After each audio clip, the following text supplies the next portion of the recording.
Hey everybody, it's Jason from the Texas Gun Vault 2, and welcome back to the Hot Garage. And it is a Thursday night around 9:10 p.m. and I'm getting ready to go to the range. I just loaded the car. I have a rifle and a suppressor to go film some content with.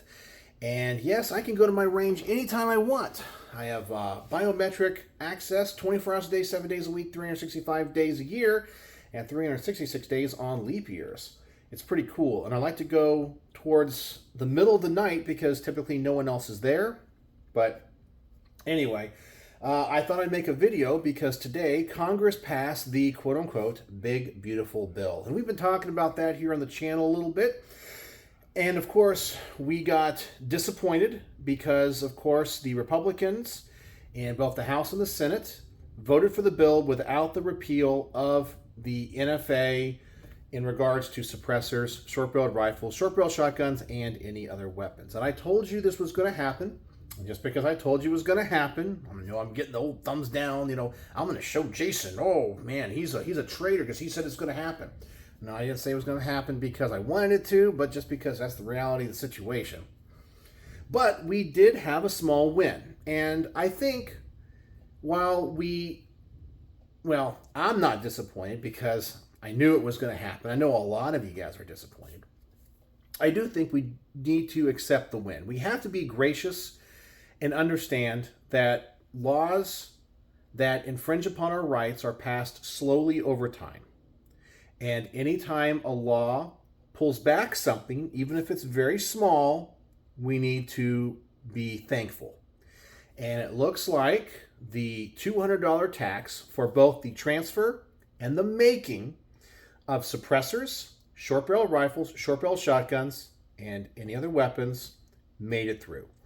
Which means 90 days after President Trump signs this bill, you will be able to transfer an NFA item that's not a machine gun, not a destructive device, or make one without paying the $200 tax. You still have to fill out the Form 1 if you're going to make one. You're going to have to fill out the form if you're going to transfer one. Still got to submit your fingerprints. Still got to do that.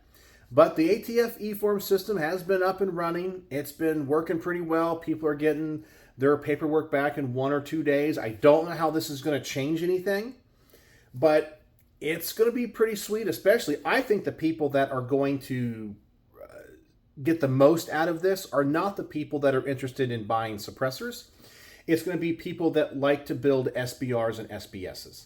Because a lot of those people, like myself, when I do like a home build or something, you're building it yourself. You fill out the Form 1, and then you can put the stock on the short-barreled, rifle or whatever.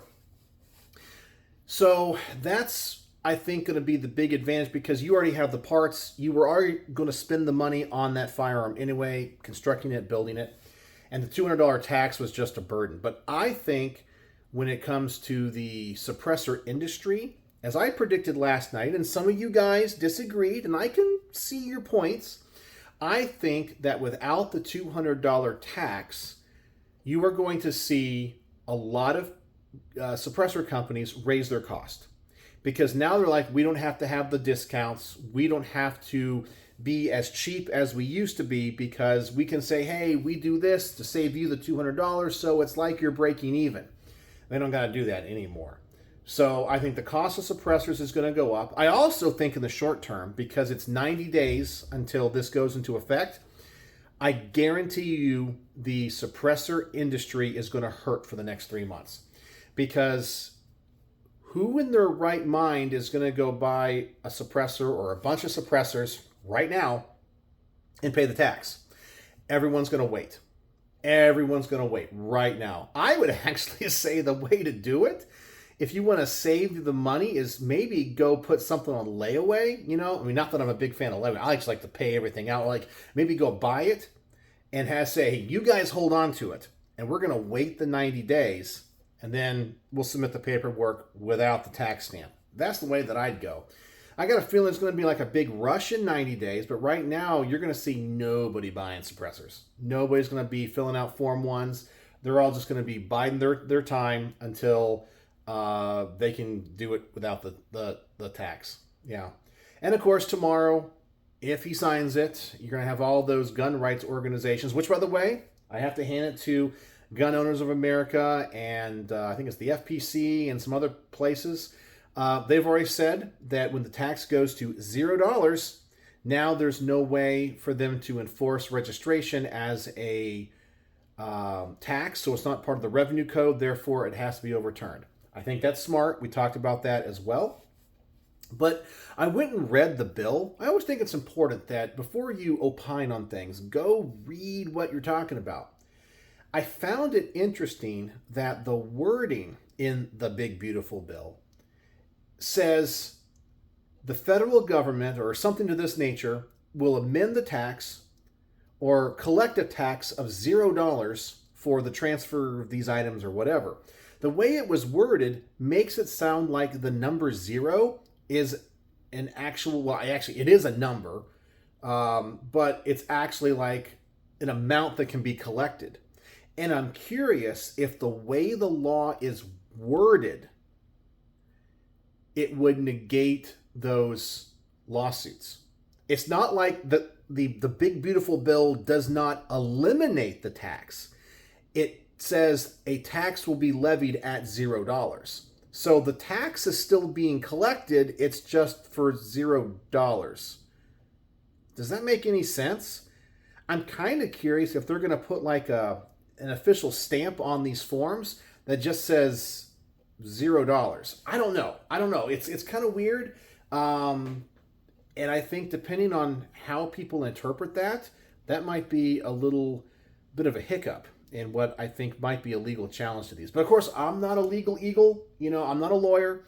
I'm just reading the bill, looking at the language and understanding history. And I'm sure there's going to be people that are anti-gun that are going to try to weasel their way into interpreting it a certain way. I also fear that now that we have crossed the Rubicon, we have now changed the NFA dramatically, which, I know we wish we had more.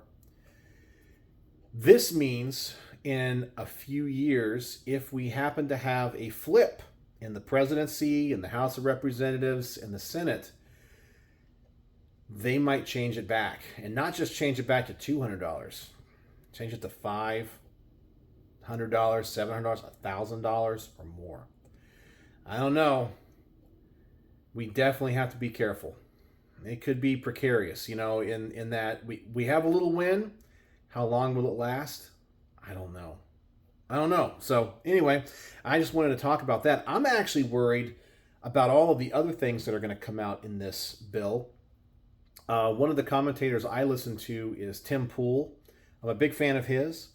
And he was saying that inside of this bill, there is a big change to the tax code regarding gaming, like casinos and things. Now, I'm not a gambler. I don't do any of that. But I guess Las Vegas and Atlantic City are going to be really hurting because there's a change to what people can write off as losses.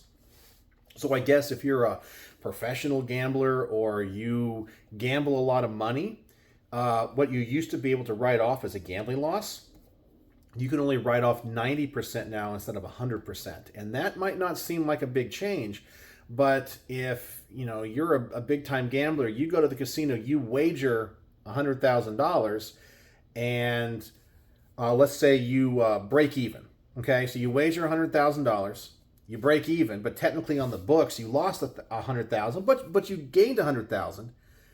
Now you owe taxes on a certain amount. I don't know how. It's weird. It was kind of explained to me that it's like them eating away at this type of stuff where a lot of people make like sports bets. I guess I don't do sports betting either. What is all that? All the fantasy leagues, the fantasy football leagues are going to take a hit.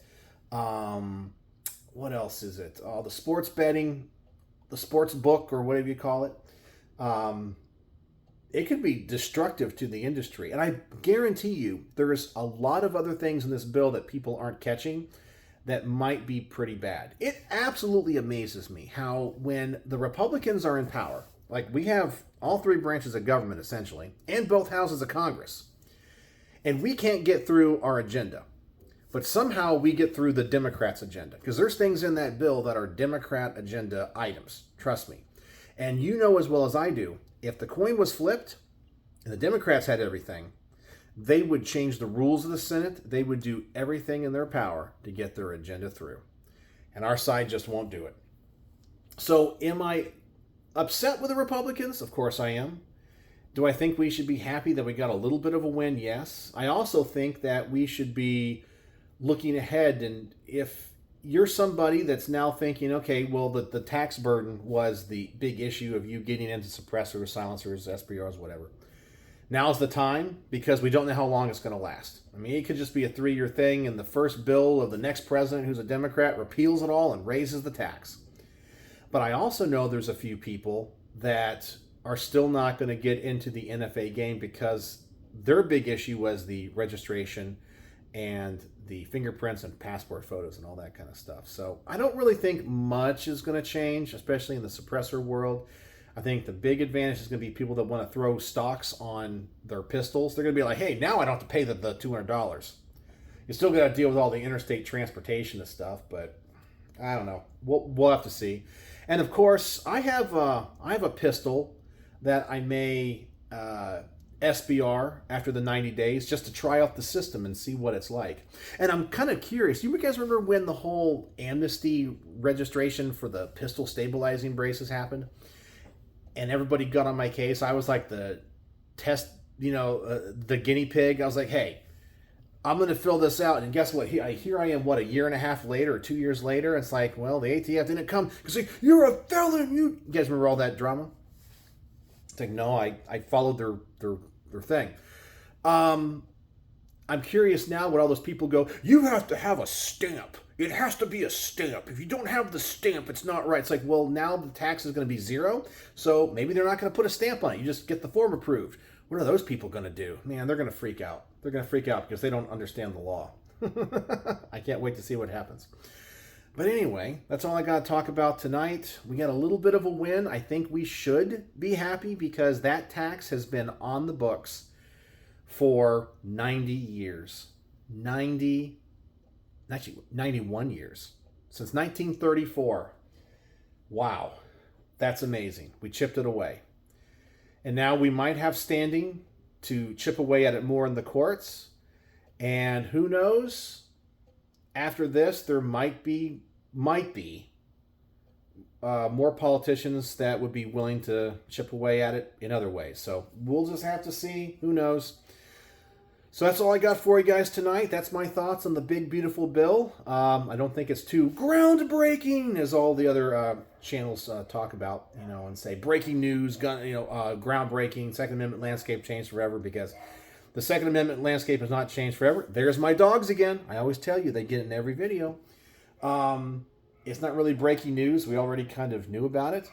And yeah, there you go. So thanks for joining me here in the garage. If you watched to the end of this rambly video, the word of the day is beautiful. Beautiful for the big, beautiful bill, which I don't think is all that beautiful in the grand scheme of things. But that's the word of the day. Use it in the comment section. I know you're a true vault dweller and watch to the end. So, as always, thanks for watching.